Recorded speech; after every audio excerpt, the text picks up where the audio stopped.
일단 올해도 우리 울산 저널이 지역신문 발전기금 우선지원 대상사 8년 차죠.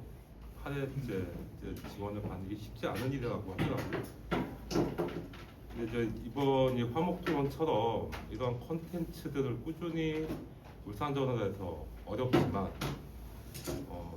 준비하고 또 추진하고 그리고 성과들을 이렇게 만들어내면서 8년의 시간을 지역신문 대표 지역신문으로서 발전 기금을 하게 된 것이다. 그 자리에 한 사람의 일원으로서 함께할 수 있게 해주셔서 감사하다라는 말씀 먼저 드립니다. 저는 그 울산 장애인 자립생활협회라는 곳에서 이사직을 맡고 있고요. 오늘 그 울산저널의 뉴스에 올라와 있더라고요. 그 장애인 학대와 관련해서 그 북구에 있는 모 거주 시설인데 이제 거기에 또 한 사람의 일원으로서 함께 하고 있습니다. 원래 그 시설이 오래전부터 그런 이야기들이 많이 나왔었는데 이번에 좀 크게 불거진 것 같고요. 물론 제가 여기서 시민 기자라는 이름으로 활동을 하고 있지만 그 시민 사회에서는 그런 여러 활동들을 좀 이어나가면서 우리 울산 저널의 기사나 칼럼으로 연결하는 그런 역할들을 해보도록 하겠습니다. 자, 오늘은 초고령 사회 원년을 맞았다 이렇게 말씀드렸는데 정확하게는 2024년 작년 12월 23일 정부가 발표한 자료에 따라서 우리 대한민국도 65세 이상의 인구가 20%가 넘어섰다 이렇게 됐고 실제로 정책적인 시행은 올해부터 하는 거기 때문에 원년이다 이렇게 표현을 했고요. 그럼 산업도시 울산은 왜 이렇게 연결을 했을까? 결국은 베이비붐 세대, 은퇴 그리고 청년들이 떠나가는 곳이 여성들이 일을 할 만한 특히 청년층 여성들이 일을 할 만한 곳이 그렇게 많지 않다. 서비스 직종 이외에는 또는 어디 사무의 보조적 역할 이외에는 그러니까 청년들 중에서도 여성들이 많이 떠나가는 그러다 보니까 우리 영유아의 숫자도 그만큼 줄어들고 있는 이게 혼재되어 있는 곳이 울산이다. 근데 겉으로 보기에는 산업도시, 부자도시 이렇게 일컬어지고 있지만 실제로 그 속을 들여다보면 얼마 남지 않은 게 아닐까 이런 의문을 가지고 기사도 쓰고 칼럼을 여러분들이 썼어요. 그래서 그런 것들을 쭉 모아서 좀 말씀을 드리고 또 함께 하신 분들과 토론을 좀 진행할 수 있도록 하겠습니다. 네, 저는 울산저널에서는 시민 기자로 또 지역사회에서는 사회복지사라는 이름으로 그러니까 특정한 시설이나 기관에 소속이 돼서 일을 하는 사람이 아니고 지역사회가 하나의 사업의 대상지라고 할 수 있습니다. 사회복지계에서 아주 드문 사람 중에 한 명이긴 합니다. 지역사회 안에서 활동가라는 이름으로 무언가를 이게 사업을 벌이고 조직하고 하는 경우가 그렇게 많지 않아. 특히 울산은 그런 경우가 더 드물기도 하고 좀 안타까운 건 화목토론에 좀 많은 저 이외에도 역량 있는 사회복지 관계자들이 많이 계신데 이런 자리에서 공개적으로 자신의 얼굴과 이름을 드러내고 무언가를 이야기를 꺼내기가 좀 쉽지 않은 구조이긴 합니다. 왜냐하면 대부분 다 위탁 시설 기관에서 일을 하고 있기 때문에 정부나 지자체의 눈치를 볼 수밖에 없는 상황이라 제가 쭉 주제별로 기회가 되면 말씀드리는 것으로 하고요. 여기 원래 사진을 넣었는데 이번엔 그림을 넣어놨어요. 이 그림은 뭐냐하면 제가 활동하고 있는 마을에 발달 장애인, 지적 장애인 친구가 이 그림에 대해 굉장히 재능이 있고 소질이 있어요. 근데 은둔형 외톨이, 고립 상태에서 살아가고 있는데 최근에는 어머니하고 붕어빵 저녁에 붕어빵을 같이 굽고 팔고 하는 일을 하고 있습니다. 그 친구가 제 이쪽에 캐리커처죠. 캐리커처를 그려준 그림이라서 좀 더 의미가 있겠다 싶어서 소개를 좀 드렸고요. 그러니까 그런 저런 이제 활동들을 제가 이제 마을에서 이제 하고 있습니다. 자, 제 소개는 이 정도 마치고요. 차례는 일단 뭐 앞서 이제 이야기한 이 주제에 대한 이제 출발점, 개요를 좀 말씀드리고 그 다음에 사실 이제 우리가 우리 고령 사회, 이제는 이제 초고령 사회에 이제 접어들었으니까 이 고령화와 관련해 가지고는 이미 일본 한 20년 전부터 우리보다 앞서서 이제 우리보다 정확하게 한 20년 앞서 가지고 이런 문제가 좀 시작이 됐기 때문에 어쩌면 이제 대한민국의 미래가 일본이 아닐까. 그러니까 일본의 2005년, 그러니까 20년 전에 지금의 우리가 하고 있는 이 고민을 앞서 했다라는 거 좀 소개를 드리고요. 그 다음에 이제 대한민국은 어떤데, 시시콜콜 모든 정책을 다 들여다볼 수는 없고 대표적인 정책이 국민연금하고 이제 기초연금이 있습니다. 그 내용들은 살펴보고 뭐가 문제인지, 뭐가 쟁점인지 좀 들여다보고요. 다음 마지막에 이제 우리 울산의 미래라고는 했는데, 이제 울산이 지금 이런 국면에서 앞으로도 이런 우리 이제 제조업 중심의 물론 뭐 수소라던가 또 배터리 산업 관련해가지고 여러 이제 신생 이제 사업들을 이제 개발하고 있지만 뭐 지금 뭐 트럼프나 또 외환 관련해가지고 좀 어려움이 좀 가중되고 있고 실제로 보면 철강 관세 시작됐죠. 우려했던 일이 벌써 이제 터지고 있고 자 그런 상황에서 청년들이 떠나고 사라지는 울산 어쩔 것이냐에 대해서 좀 이야기 좀 나눠보도록 하겠습니다. 자 이제 우리나라 이제 65세 이상 주민등록 인구가 이제 20%를 돌파했습니다. 행정안전부 자료에 따르면 작년 12월 23일자로 이 데이터가 이렇게 나타났고요. 작년 한 이맘때만 해도 야 이제 우리나라도 이제 노인 인구가 이제 1,000만 명에 이르렀다 하고 1년도 안 돼서 1,024만 4,550명이라는 숫자로 나타나고 있고 뭐 5,120만 중에서 한 20%를 이제 차지하고 있다라는 거고요. 2008년도에는 한 494만 명 정도였어요.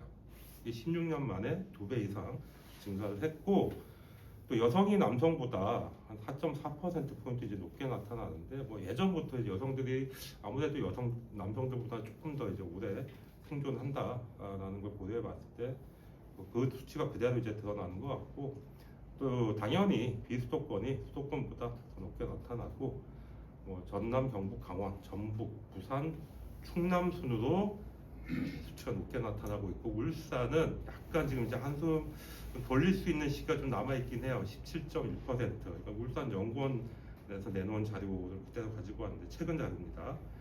다른 지역보다는 좀 낮긴 하지만 이제 얼마 남지 않았다. 2, 3년 내에 우리도 울산도 20% 안에 이제 들어갈 것 같다. 전망을 좀 내놓고 있는 상황입니다. 유엔 기준은 이렇습니다. 65세 이상 인구 비율이 7% 이상이면은 이제 고령화 사회라고 하고 14% 이상이면 이제 고령 사회, 우리 20% 이상이면은 이제 그걸 넘어서 이제 초고령 사회다라고 정의를 하고 있고요. 유엔 인구청 자료를 좀 봤어요. 2023년 자료이긴 한데 이 초고령 사회에 해당한 국가가 도대체 얼마나 될까 하고 보니까 22개 국가가 있더라고요. 뭐 모나코부터 뭐 이탈리아, 핀란드, 뭐 독일, 뭐 네덜란드, 덴마크, 뭐 스웨덴, 우리가 알만한 나라들, 그러니까 일본을 빼면 대부분 다 유럽 국가이고 이미 우리보다 앞서서 이 나라들이 초고령 사회에 들어가 있었다는 사실을 잘 모르시더라고요. 근데 왜 우리는 이렇게 저출생 고령화 문제에 대해서 이 나라들보다 더 심각하게 고민하고 있고 저출생 문제에 지금 당면에 있는지 이 부분도 오늘 주제와는 달리 다른 날 제가 한 번 더 저출생과 관련해가지고 한번 좀 다뤄보도록 하겠습니다. 근데 실제로 이제 모나코가 제일 높게 나타나긴 합니다. 근데 모나코는 이 36%의 고령화율을 보이고 있지만 인구 공포가 그렇게 많지 않고요. 대부분 이 나라는 좀 부유한 사람들이 와서 좀 일종의 뭐 휴식을 취하면서 말년을 보내는 그런 이제 이주한 영주권자들이 많기 때문에 사실상 이제 1위 국가는 이제 일본이다 이렇게 봐야 될 것 같고요. 자, 그러면 이제 일본 같은 경우에는 95년부터 이미 이 생산 가능 인구죠. 15세부터 64세. 이건 우리 한국도 마찬가지입니다. 우리 노동관계법에서 규정하고 있는 나이가 이제 나이대인데 감소하기 시작했고 2005년에 그러니까 우리나라보다 20년 앞서서 초고령 사회에 이제 진입을 했고요. 2011년에는 이제 총 인구가 이제 감소하기 시작합니다. 상대적으로 이제 노인 인구는 빠르게 이제 증가할 수밖에 없고 올해는 일본이 전체 인구의 30%를 넘길 것이다. 지금 한 29%가 좀 넘던데 아마 올해 안에 30%전 세계 최초로 노인 인구가 30%가 넘는 나라가 될 것이다. 이런 전망들이 나오고 있습니다. 근데 왜 일본을 주목해야 되느냐? 우리나라 복지를 언급할 때요. 저도 이제 복지를 공부했고 또 지역사회에서 복지와 관련된 활동들을 하고 있는데 이렇게 보면 우리나라 정책, 복지 정책 대부분 다 일본에서 가지고 왔어요. 좀 이름만 달리하고 프로세스만 약간 좀 변경했을 뿐이지 거의 비슷합니다. 왜 그러냐면 이제 일제 강점기 이후에 인구 사회 구조가 비슷해졌어요. 우리나라가. 그러다 보니까 뭐 제조, 또 유통, 또 방송, 뭐 마을 공동체 사업이나 보건복지 사업들이 일본을 통해서 이제 유입되는 그런 구조가 당연시돼 왔고요. 뭐 어떻게 보면은 이미 일본이 한 20년 전부터 우리가 겪고 있는 문제를 쭉 이렇게 정책적으로 접근한다는 측면에서 효율적이기도 하고 또 비용을 절감할 수도 있겠지만 근데 그 차이가 무엇인지에 대해서는 잘 이야기를 안 해요. 그러니까 일본과 한국은 분명히 어떤 차이가 있을 텐데 그런 차이에 대해서는 이야기하지 않고 일본의 이제 정책 사업들을 가지고 와서 한다고 대표 뭐 마을 기업 사업이 대표적입니다. 마을 기업, 사회적 기업 이런 것들이 그렇게 이제 유통되어 이제 한국에 이제 들어와서 이제 정책화됐었죠.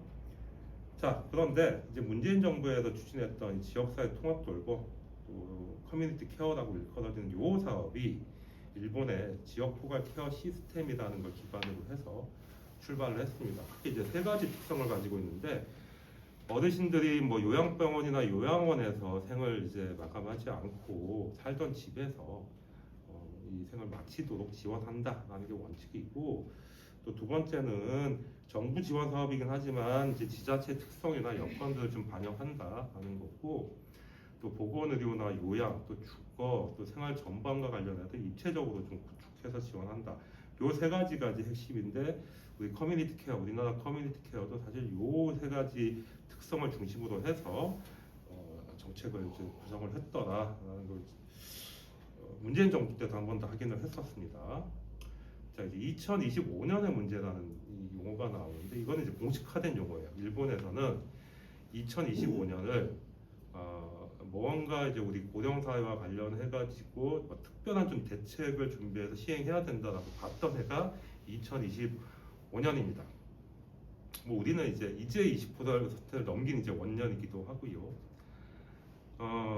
일본인이 이제 3명 가운데 1명이 이제 65세 이상 노인이 되는 해가 올해고 또 5명 가운데 1명이 75세 이상의 노인이 되는 해.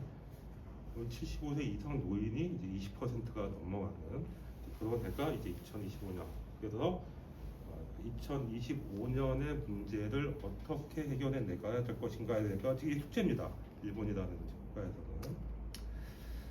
자, 일본은 우리나라보다 인구가 2배 이상 많죠. 생각보다 많습니다. 한 1억 2천만 명 정도 되고 그 중에 이제 29% 정도가 이제 65세 이상.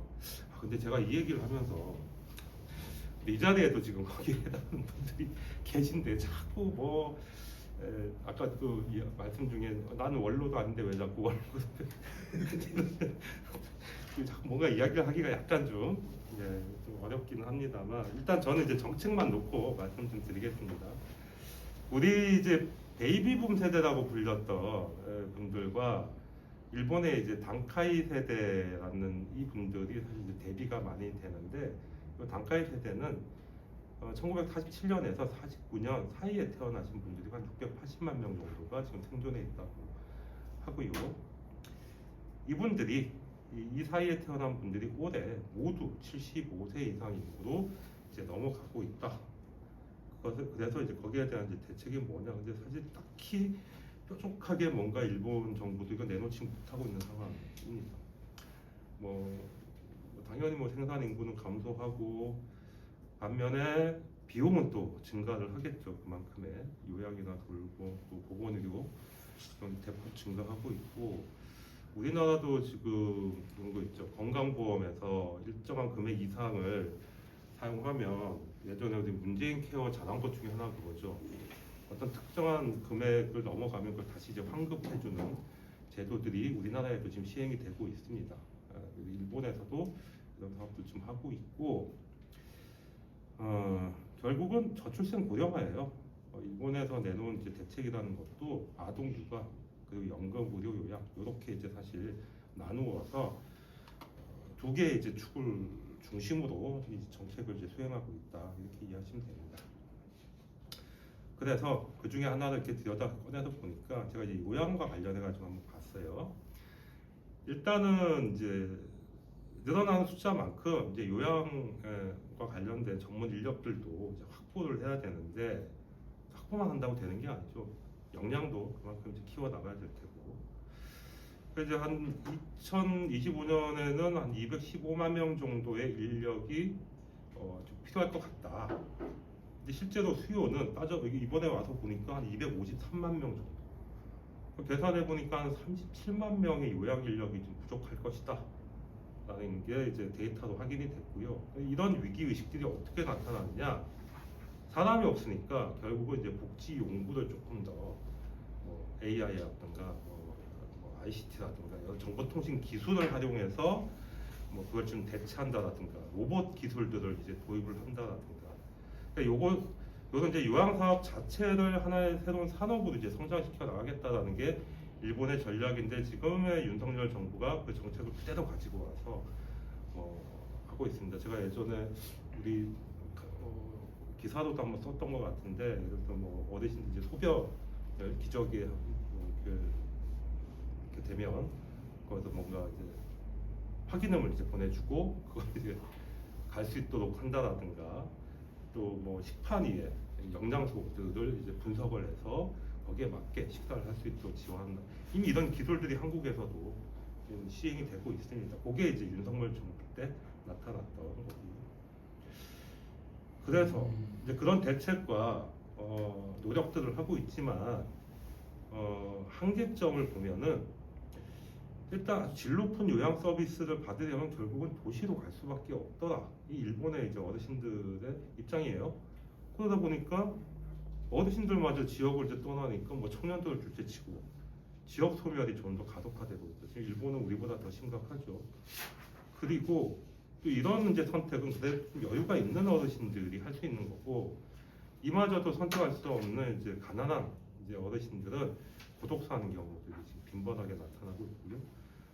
또 시설이 부족하니까 특히 이제 도시가 아닌 곳은 시설이 부족합니다. 여기선 다루지 않았지만 일본은 이제 노인과 관련된 여러 지원 사업이나 요양 사업에 좀 검은 세력이라고 해야 될까요?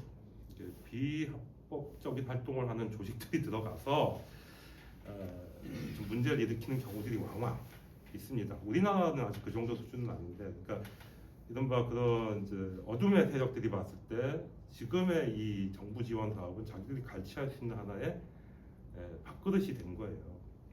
우리도 아마 곧 그렇게 될 가능성이 높겠다 보면 될 것 같고, 근데 또 하나는 실제로 우리 마을에도 제가 활동하고 있는 마을에도 이런 경우가 있습니다. 이 치매 자녀가 치매 부모를 돌볼 수밖에, 또 그 반대로 치매 부모가 치매 자녀를 좀 덜한 분이 자녀와 부모 중에서 돌본다라든가 이런 현상들이 우리나라에서도 나타나고 있고요. 또 제가 활동했던 덕신 같은 경우에는 아이가 지적 장애인인데 어머니가 한 50년 가까이 그런 장애를 가진 아들을 돌보던 어머니가 치매가 왔어요. 한 사람은 지적 장애, 한 사람은 치매 이러면서 둘 다 이제 시설로 보내야 되는, 이제 지역사회나 국가가 책임질 수 없는 이제 그런 문제들이 좀 생기기도 하고, 그래서 이제 커뮤니티 케어라는 게 이제 등장했던 겁니다. 그리고 당연히 이제 사회보험 부담이 높아질 거고요. 또 하나의 문제는 이게 요양 서비스를 제공하는 분들도 연세가 그렇게 젊지 않으세요. 나이가 좀 이제 많은 중장년층의 분들이 이제 요양보호사나 뭐 가사관리사 같은 또는 뭐 간병사 이런 일을 하다 힘에 부쳐요. 힘에 부치다 보니까 좀 힘든 일은 자꾸 피하려고 하시고, 근데 실제로 힘든 일을 이제 해줘야 하는 분들은 점점 더 늘어나고 있고, 그러다 보니 이제 우리나라 정부가 서울시를 이제 시범사업 지역으로 해가지고 한 200명 정도 필리핀 여성을 필리핀에서 교육을 시켜가지고 유입을 했죠. 가사 관리사로.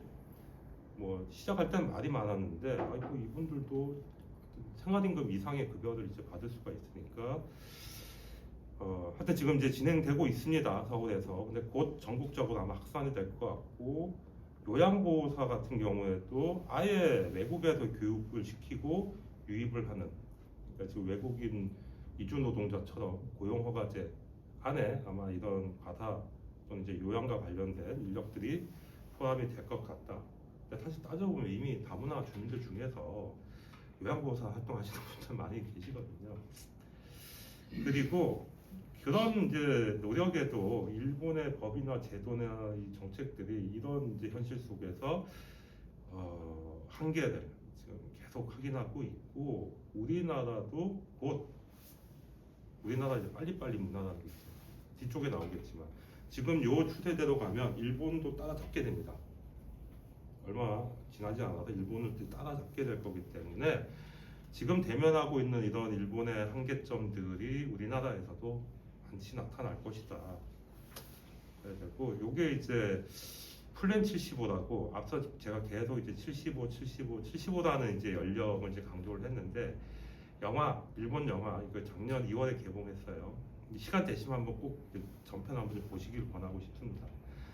이 영화는 정부가 이제 너무 많은 사회적 비용, 그리고 이제 청년층과의 갈등, 사회적 갈등들이 나타나니까 어른들에게 공식적으로 존엄사를 이제 권해요.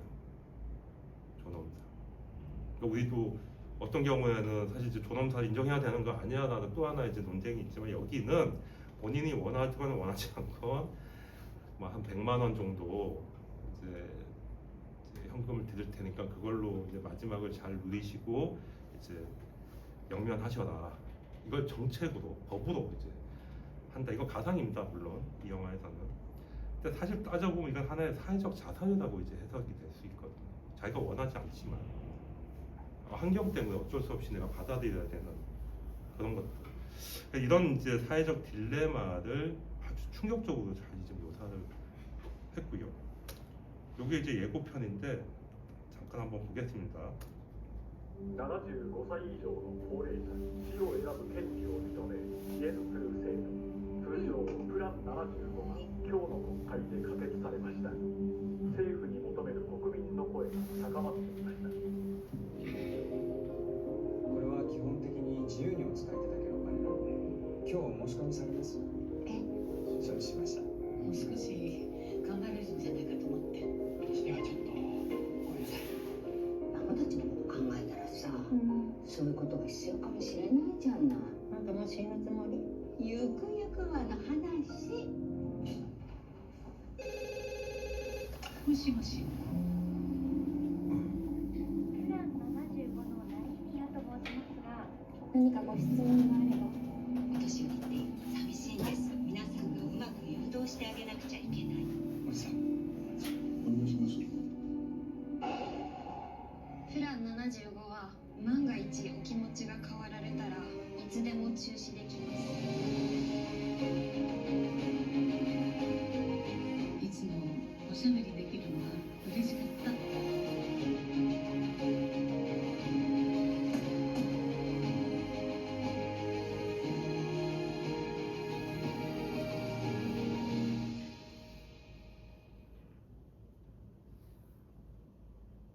네.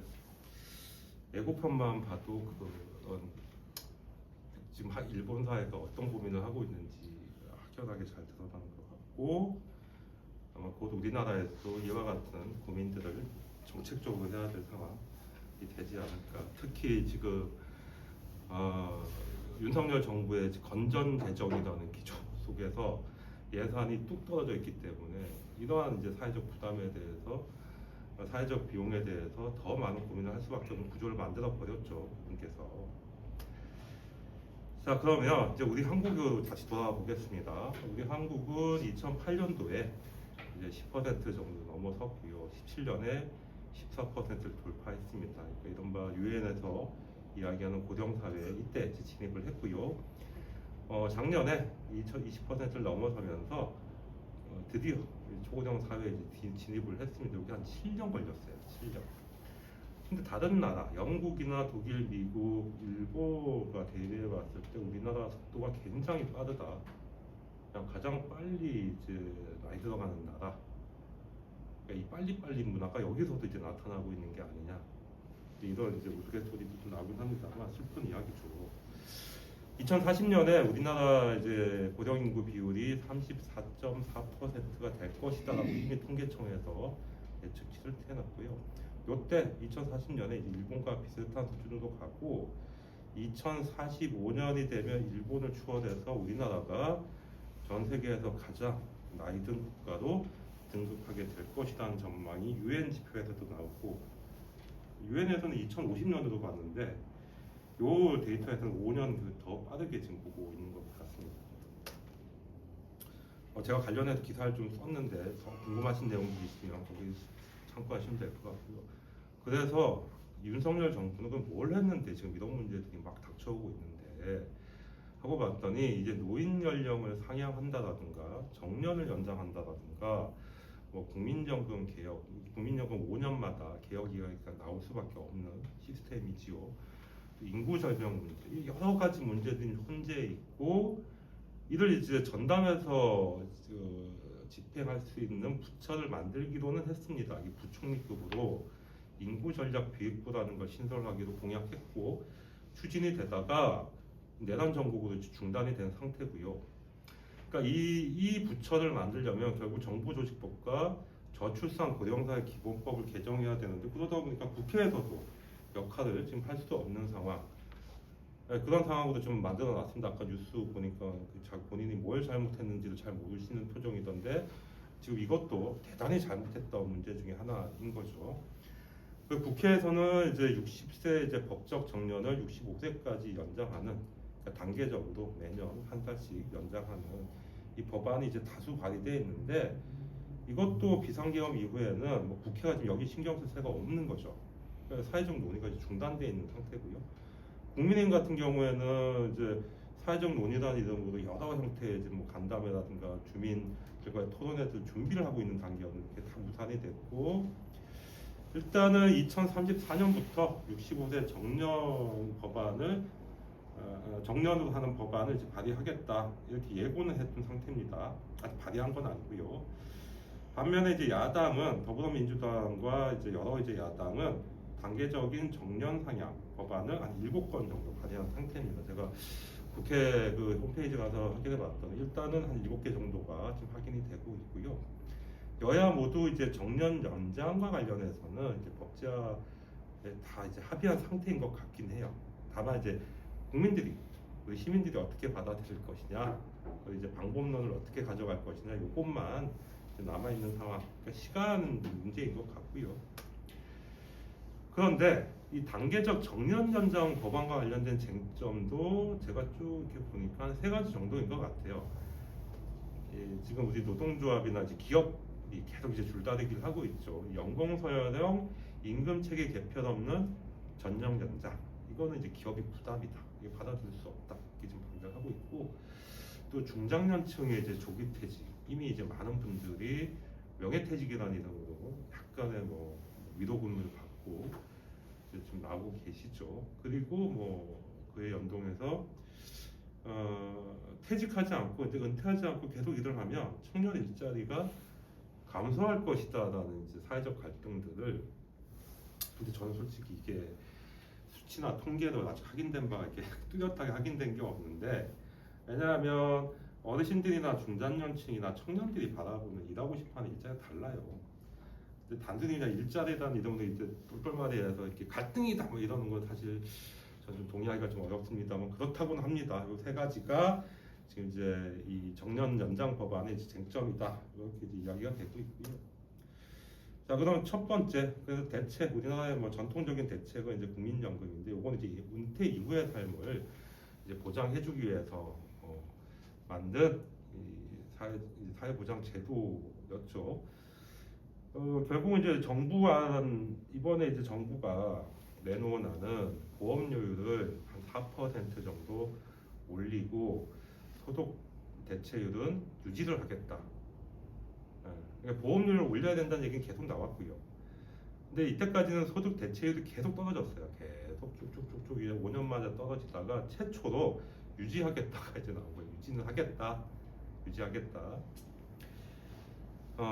그리고 결과적으로는 정년을 연장해서 보험료 더 내고 수명이 연장된 만큼 연금 수급 시기를 좀 미루자. 이게 핵심인 것 같아요. 숫자로 이제 이야기되는 것들이 결국은 저 얘기다. 이렇게 이해를 해주시면 될 것 같고. 그래서 이제 개혁이 아니라는 걸 이렇게 뜯어보니까 60세에서 4년에 한 살씩 연기하는 법안이고요. 53년에서 56년생 사이는 61세부터, 그 뒤에 57년에서 60년생까지는 62세, 61년부터 64년생까지는 63세, 65년에서 68년생까지는 64세, 그리고 69세 이후 세대는 65세 생일이 포함된 달부터 국민연금을 받을 수 있도록 하겠다라는 게 일단 정부 아닙니다. 근데 이건 아직 확정된 건 아닙니다. 국회에서 이제 방망이를 두드려줘야 시행될 수 있는 거고요. 근데 이미 행정안전부가 이 시행하고 있는 규정을 좀 주목할 필요가 있는 게 각 부처나 소속 기관 근무하는 거기에 이제 공무직 근로자들이 있습니다. 공무원들이 아니고요. 공무직 근로자, 기술직이라든가 뭐 현장에서 일을 하시는 여러 이제 공무직 중에서 정년을 만 65세로 연장하는 최대 만 65세입니다. 62세인 곳도 있고 뭐 여러 이제 나이대를 산정하고 있지만 최종적인 목표는 정년을 이미 행정안전부 산하의 기관들부터 연장하겠다라는 게 입장인 것 같고 이미 시행을 하고 있습니다. 그러다 보면 민간도 거기에 따라갈 수밖에 없지 않을까 정도로 좀 예측이 되고 있고요. 자, 그리고 또 하나가 이제 기초연금인데 여기 이제 올해는 최대 34만 3천원까지 지급하는 걸로 이제 확정이 됐죠. 근데 지금 우리 이제 이번에 이제 많은 사람들이 그 기사를 이제 열어봤다라는 그 내용이 요겁니다. 요거 우리나라 노인 기준의 연령을 이제 높이겠다라는 움직임이 어디서 갑자기 불거졌냐면 그동안 말만 계속 나오다가 정책적으로 확 불거진 게 요때 인데 올해부터 이제 이게 이제 본격적으로 정부에서 이제 사회적 논의들을 이제 시작하겠다라는 거고요. 50년 뒤, 요건 이제 유행 기준입니다. 50년 뒤에는 한 절반 정도가 이제 65세 이상의 인구. 그러니까 지금의 사실 건강한 활동력이 있는 뭐래더라 액티브 시니어라고 좀 이렇게 이야기를 하던데요. 활동력이 있고 또 약간 좀 금전적으로 여유가 있는 사람들이 65세를 이제 노인이라고 할 수 있느냐 그분들을 이제 그런 이제 논의들이 지금 계속 나타나고 있다가 이제 본격적으로 올해부터 정책이 아마 반영될 것 같다라는 건데 그 첫 번째 주자가 이제 기초연금이 될 것 같아요. 일단 이제 일자리 문제나 노인 연령과 관련해 가지고 사회적 인식이 좀 많이 이제 변화를 했죠. 앞에서 말씀드린 것처럼 65세를 이제는 어르신, 노인이라고 부르기가 약간 좀 애매합니다. 제가 현장에서 만나서 활동하시는 분들 70대면 한창이거든요.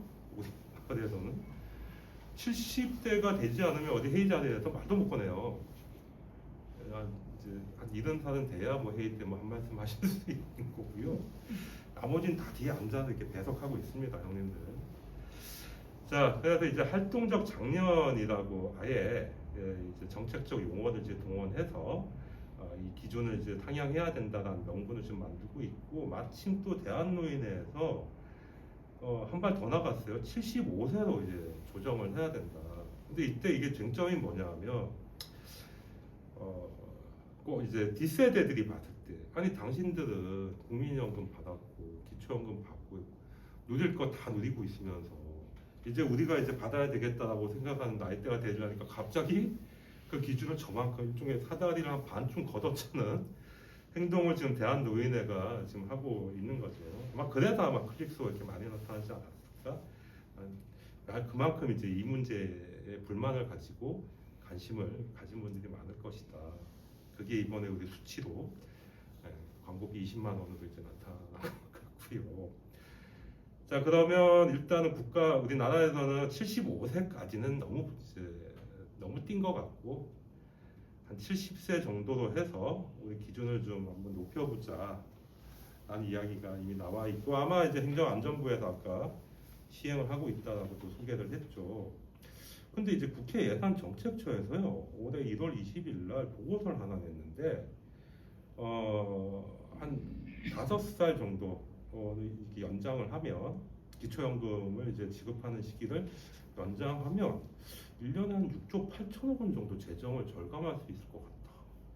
갑자기 이제 뚱딴지 같이 튀어나왔어. 근데 이거는 윤석열 정부의 건전 재정에 시달리다 못해서 어떻게든 돈을 막 이렇게 아껴 쓰려고 하다 보니까 이제 뭐 이런 아이디어 차원에서 조사를 한 것 같은데, 이게 지금 이제 우리 초고령 사회 원년과 맞물리면서 더 이제 부각이 됐던 것 같고, 이걸 23년, 24년 기준으로 한 2년의 데이터를 뽑아봤더니 만약에 그랬더라면 한 13조 1119억 원 정도의 재정을 절감할 수 있었을 것이다 라고 이렇게 보고서에 나와 있습니다. 공식적으로.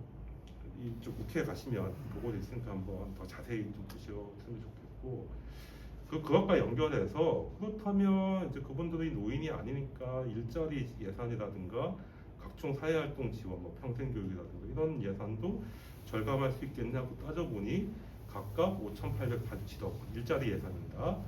그리고 뭐 평생교육 같은 사회활동 지원 사업은 8,673억 원 정도를 더 절감할 수 있을 것이다.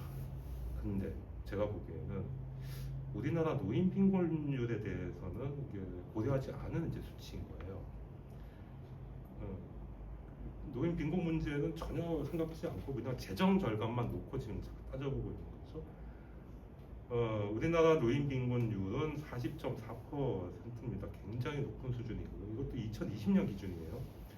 OECD 형국 가운데 꼴찌입니다. 꼴찌. OECD 평균이 14.2%인데 우리나라는 40%. 뭐 거의 한 3배 수준 빈곤율을 보이고 있는데, 와, 그나마 그분들한테 줄 예산을 더 쥐어짜고 줄여서 재정 절감을 이렇게 할 수 있다라고 하는 아주 제가 봤을 때는 생각 없는 데이터를 꺼내놓은 것 같습니다. 자, 그래서 이제 우리 울산의 미래 도대체 무엇이 문제일까 하고 제가 다시 이제 조금 더 이제 울산으로 초점을 좀 맞춰봤습니다. 작년에 이 빅데이터를 분석한 자료를 발표를 했습니다. 울산시에서. 울산연구원의 이제 그 연구진들이 시가 보유하고 있는 공공 데이터 그리고 각 통신사가 가지고 있는 민간 데이터를 분석을 해서 여러 이제 의제들을 분석을 했는데, 그 중에 하나가 이제 고령 인구 비중이었습니다. 이게 최근에 이제 울산은 17.2%로 나타났고 2년 또는 3년 이내에 초고령 사회에 진입이 될 것 같다라는 예측치로 보고가 되어 있고요. 이제 울산시 같은 경우에는 2011년에 한 7.1%였는데 지금 25년에 10% 정도 더 늘어난 수치라고 밝히고 있습니다. 자, 이제 그러면 하나하나 좀 보죠. 뭐가 문제인지. 사실 제가 여기 이렇게 자정해야 계신 분들 앞에서 이런 얘기 하는 게 약간 좀 저보다 훨씬 더 잘 아실 텐데, 일반 이제 청중이 있었으면 좀 덜 할 텐데 선배님들 계시잖아요. 이런 얘기를 하려고 그렇지 않아요. 예, 약간 좀 부끄럽긴 하지만 그냥 기억해 봐 주십시오. 이 산업도시라고 불려졌던 울산의 성장은 자동차, 조선, 석유화 보통 이렇게 세 개로 이야기되지만 사실 이제 비철금속 최근에 이제 문제됐던 고려형 유해 그런 이제 기업들까지 해서 4대 주력 산업으로 이제 보고 있고, 60년대부터 우리나라 수출의 이제 견인차 역할을 했던 곳이 이제 울산, 뭐 창원, 또 부산 이제 일부였죠.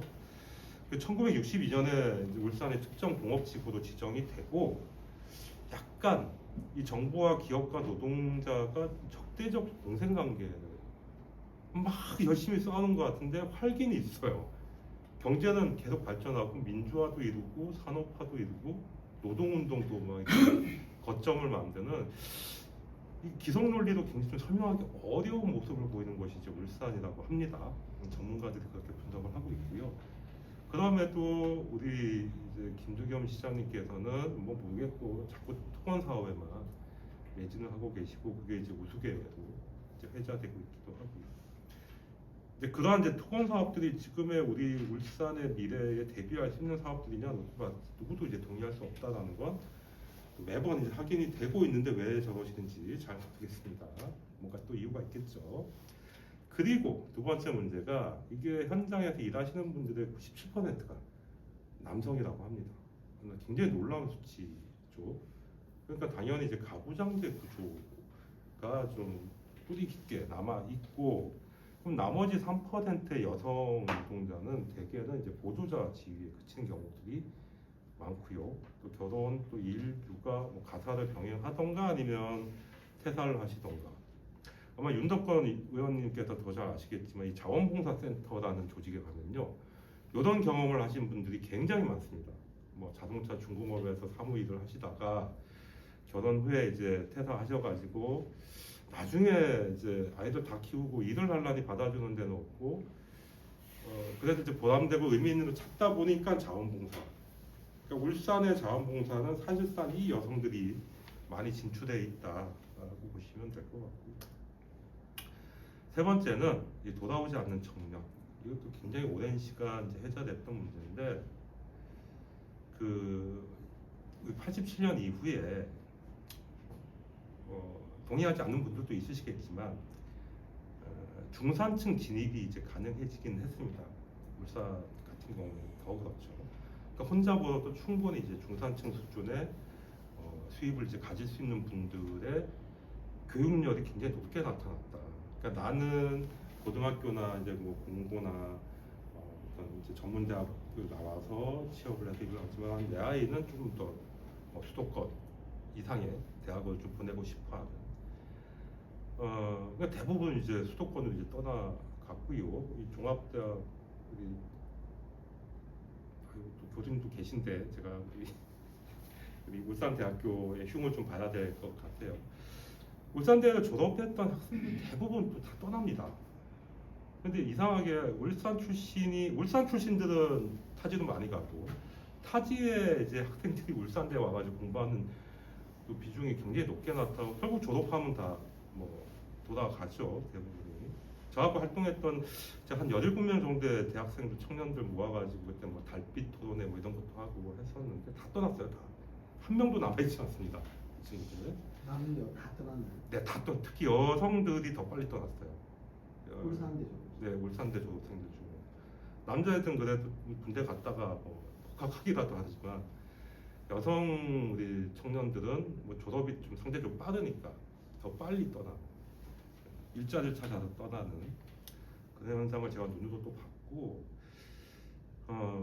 제가 이제 마지막에 강조했던 게 청년 중에서도 여성층은 더 돌아올 여지도 남을 여지도 없는 곳이 울산이다.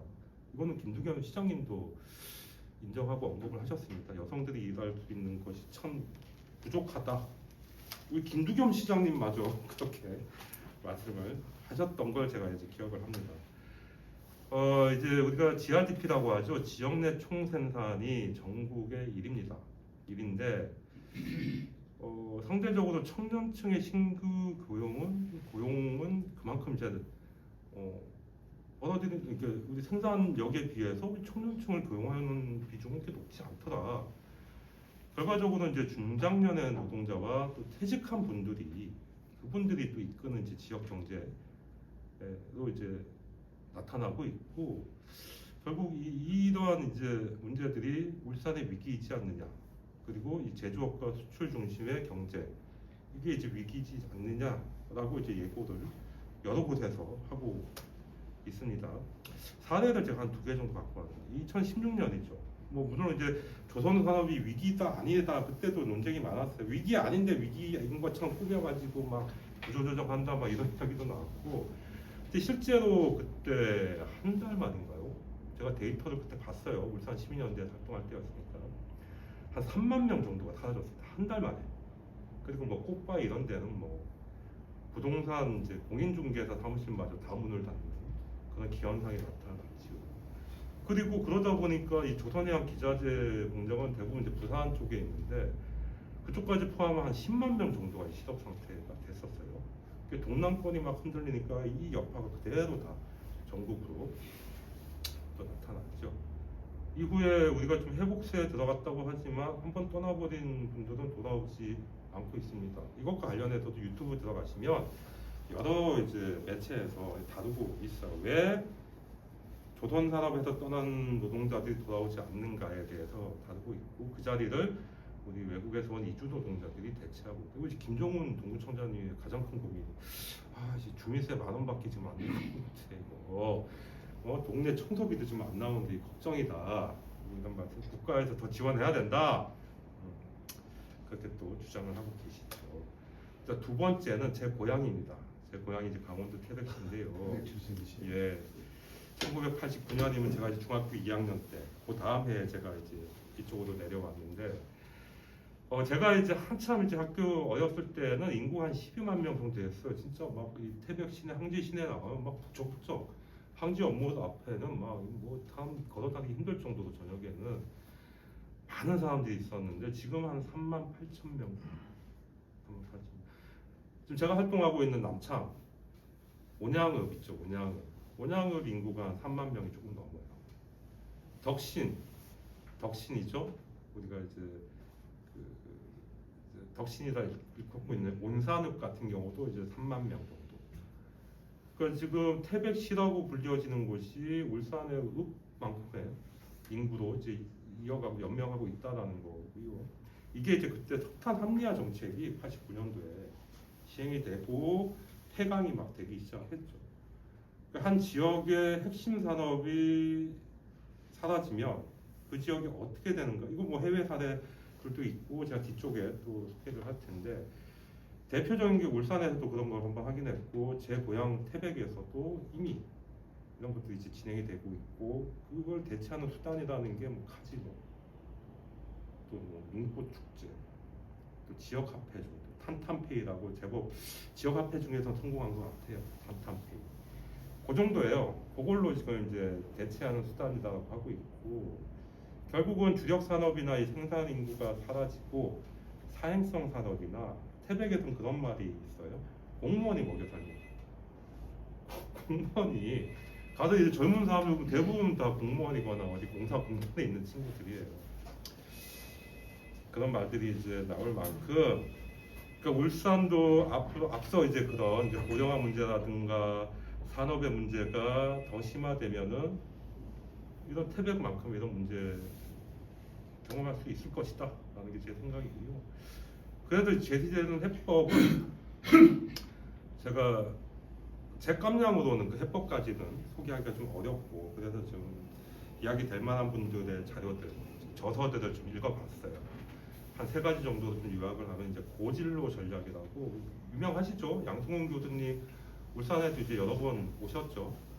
경남대 이제 사회학과 교수님이시고 두 번째로 제시되는 게 농정대전환 3강 용량이라는 게 있어요. 박진도 상임 고문이신데 지역재단에서 활동하고 계시고 그리고 이제 축소시장 지금 인구도 줄고 소비층이 이제 줄어들고 있지만 그 중에서 핵심 고객을 주목하면은 오히려 인구가 줄어드는 만큼 그게 기회가 될 수 있다고 아주 전향적으로 또 주장하시는 분이 있어요. 전영수 교수님이라고 계신데 하나하나 좀 간단하게 뒤에 좀 보겠습니다. 이제 고진로 전략이라는 거는 요 저서에서 이제 언급이 돼요. 울산 디스토피아 제조업 강국의 불안함. 이게 한때 유행처럼 울산에 막 여러 단지에서 막 교수님들 초빙하셔서 들었는데 여기서 영국 맨체스터나 미국의 피츠버그, 디트로이트 사례들을 이제 제시를 합니다. 이 맨체스터 같은 경우에는 이제 울산에서도 똑같은 얘기, 자동차 자꾸 데모하면 뭐 중국 갈 거야, 뭐 미국 갈 거야 지금 이제 방 공간을 하면서 하는데 실제로 맨체스터에서 그런 문제가 일어났어요. 결국 지역 경제가 이제 주저앉은 대표적 사례가 됐고 피츠버그 같은 경우에는 철강 산업에서 IT나 하이테크 산업으로 이제 전환을 했고 그 지역 경제는 살아났습니다. 어쨌든 산업은 다시 이제 지금의 우리도 지금 뭐 수소나 뭐 배터리 산업 정도로 볼 수 있겠고, 근데 일을 하는 사람은 일자리를 잃고 인구는 그만큼 감소하더라. 한 반타작 정도 했다. 이 지역은. 그 지금 포항이 지금 이 국면에 있는 것 같아요. 포항에 지금 철강 관련해가지고 뭐 공장을 좀 돌리기 어려운 상황이라고 고소를 하시던데, 울산하고는 또 다른 문제들이 포항에 또 있는 것 같아요. 그리고 이제 세 번째가 디트로이트인데, 요걸 이제 바람직한 이제 이 모델로 보고 있는 것 같아요. 우리 양승훈 교수는 자동차 산업이 이제 핵심이었고, 이걸 잘 유지해서 일자리나 인구를 모두 지켜냈다라는 거고요. 이분 말로는 한 5년 뒤면 뭐 작년에 이분이 이야기했으니까 지금 올해는 좀 4년 뒤 정도면 울산 인구가 이미 이제 100만 명을 밑돌 것이다. 그리고 이제 대기업에서 일하는 정규직 생산직이 사라지는, 실제 사라지고 있죠. 대부분 다 비정규직. 부모의 대를 이어서, 정규직 부모의 대를 이어서 비정규직 자녀가 일을 하고 있는 그런 상황들이기도 하고요. 그래서 굉장히 경제적으로 불평등한 도시가 된다 이랬지만 저는 이미 됐다라고 보고 있거든요. 그리고 울산의 어떤 산업이나 기술적인 역량들을 좀 다시 재평가를 좀 해보자. 학술적으로 좀 해보고, 그래서 지속 가능한 어떤 이 제조업 클러스터를 새로 구축하고 하이로 고진로 전략을 좀 수행을 해보자라는 건데, 이 고진로 전략이라는 건 높은 임금 또 복리 후생 그대로 보장을 해주고 이제 비정규직이나 뭐 이런 걸로 자꾸 이렇게 하지 말고 기업 생산성이나 혁신을 또 함께 추구하는 어떤 지역사회 이제 합의에 기반하자라는 거고요. 될까요? 어떤가요? 뒤쪽에 이제 아유 1시간 이내로 제가 설명하고 나머지 시간 좀 토론하는 시간 가지려고 했는데 조금만 한 5분 정도만 더. 괜찮습니다. 네, 아주 좋습니다. 그렇습니다. 결국은 이제 이러한 사회적 합의를 울산에서 좀 해보자라는 건데요. 기업과 노조, 뭐 지자체, 뭐 시민사회가 다 같이 해보자라는 건데, 글쎄 이 첫 단추를 끼울 수 있는 주체가 누구일지 저는 아직 안 보이는 것 같아요. 우리 화목토론에서 역할을 하면 제일 좋을 것 같긴 하지만. 그리고 이제 두 번째가 농정대전환 상강 육략이라고 합니다. 이 박진도 이 고문님께서 하시는 말씀은 그 우리나라의 정책적으로 대안이라고 내놓는 뭐 기회발전 특구라든가 지방소멸 대응기금이라든가 뭐 메가시티 뭐 실패했죠. 실패했는데 요즘에 또 다시 또 이게 떠오르고 있는 것 같고, 우리 울산전월에서 한번 기사로 다룬 것 같긴 한데, 그리고 또 뭐 한 2, 3년 전에 막 유행처럼 나타났던 스마트팜 이런 것들에 굉장히 비판적입니다. 그러니까 이런 대책으로는 뭐 인구 감소나 지방 소멸을 막을 수 없다. 그리고 경제 성장 지상주의 그리고 성장과 관련된 중독이, 그러니까 우리 이제 아주 액티브하게 이 성장해온 대한민국의 이런 경제 발전이 오히려 이제 와서는 지방을 이제 소멸시키고 있다라는 거고요. 약이 독이 됐다 이 말이겠죠.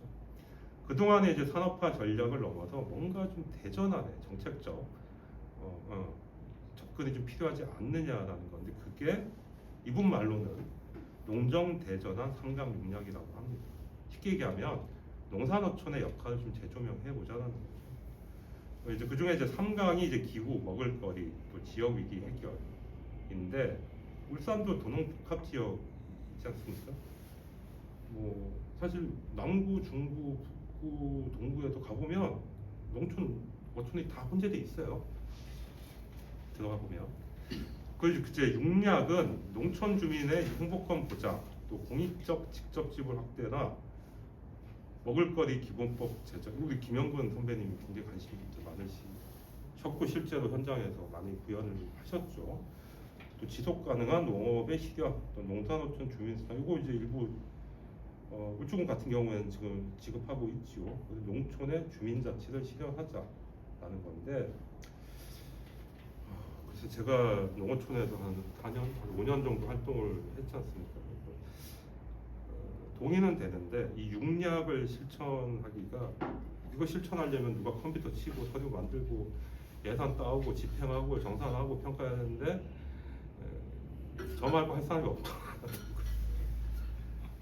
연말에 한 7개 정도의 그 저기 집행 보고서 딱 쓰고 나니까 제가 코피를 한번 터뜨리고 아직 은퇴해야 되겠다.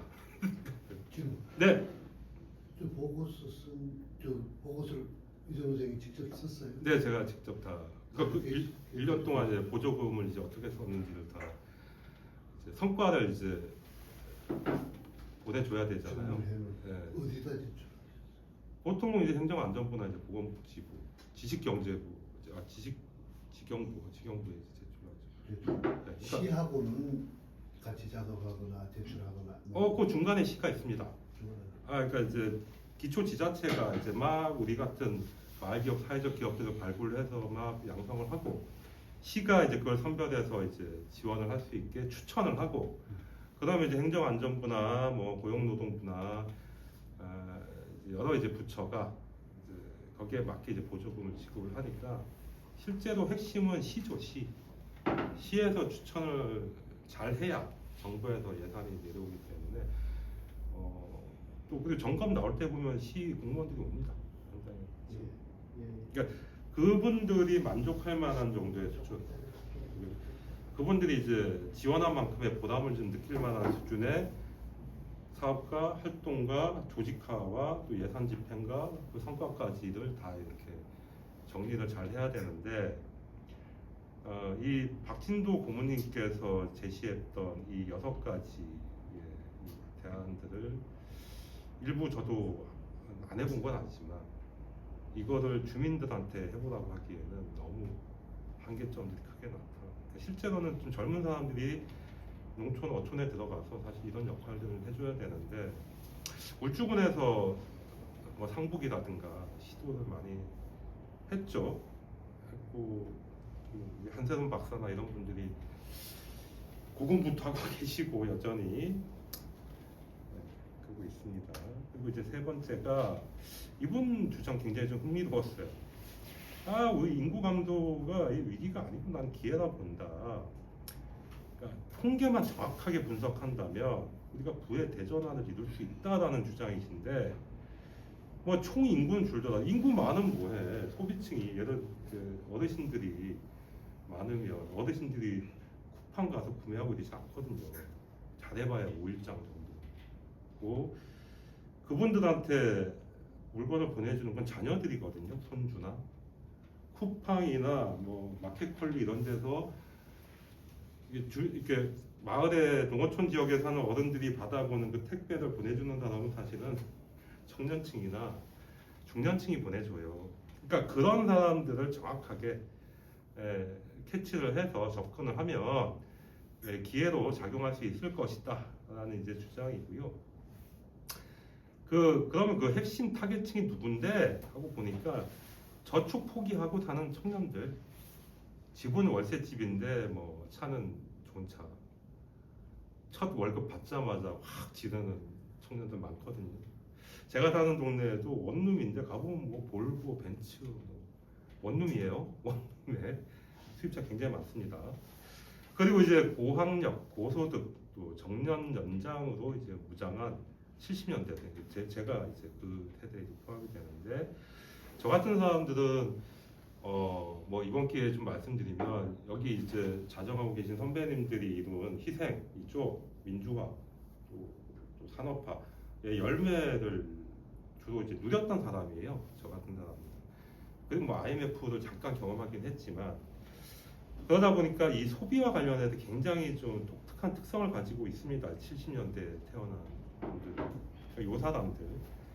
그리고 이제 노년층에 돌입하기 시작한 뭐 55세에서 64세 사이에는 요 베이비붐 세대, 요 세 계층이 소비의 핵심층인 것 같다라는 게 이분의 말씀이시고, 난 뭐 이게 인구 감소가 국가적 호재라고도 막 이런 주장을 좀 하시는데 모르겠습니다. 뭐 그럴 수도 있겠죠. 미래 잘 들어맞으면.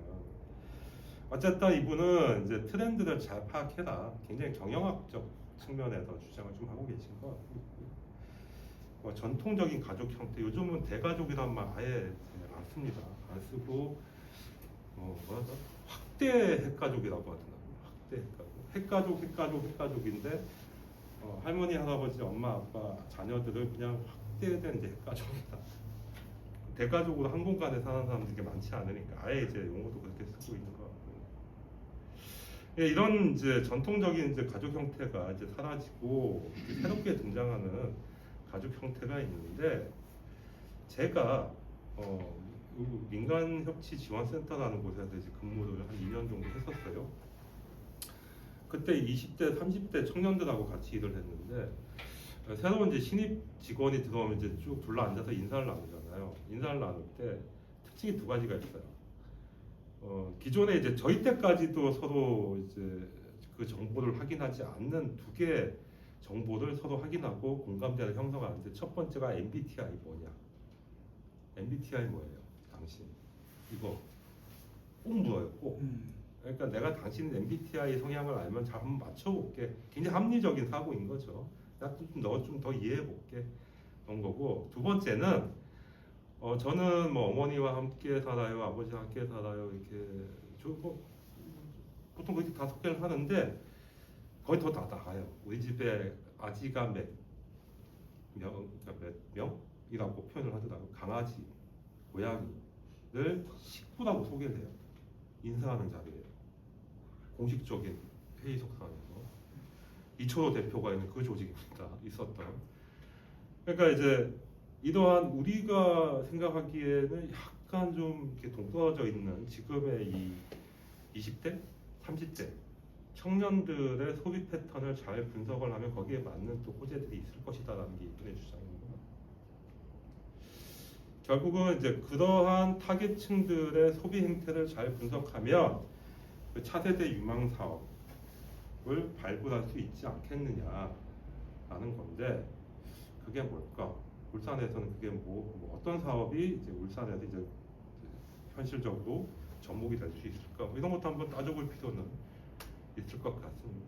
근데 이제 마지막에 이제 제가 뭐 이제 여쭙고 싶었던 건, 앞서 이제 제가 설명드린 건 그냥 제가 알고 있는 깜냥의 정보인 거고요. 제가 특별히 뭐 막 여기 깊이 있게 공부를 한 것도 아니고, 한 사람의 이제 시민 기자로서 사회복지 현장에서 일을 하면서 그런 경험하고 축적했던 자료들을 그냥 잘 뭉뚱그려서 소개했다, 이렇게 이해해 주시면 될 것 같고, 자 17.1% 2년에서 3년 안에 초고령 사회로 진입하게 될 울산, 무엇을 어떻게 준비해야 할 것인가에 대해서 오늘 이제 같이 좀 토론을 진행해 보면 어떨까, 이렇게 제안을 드립니다. 네, 이상입니다.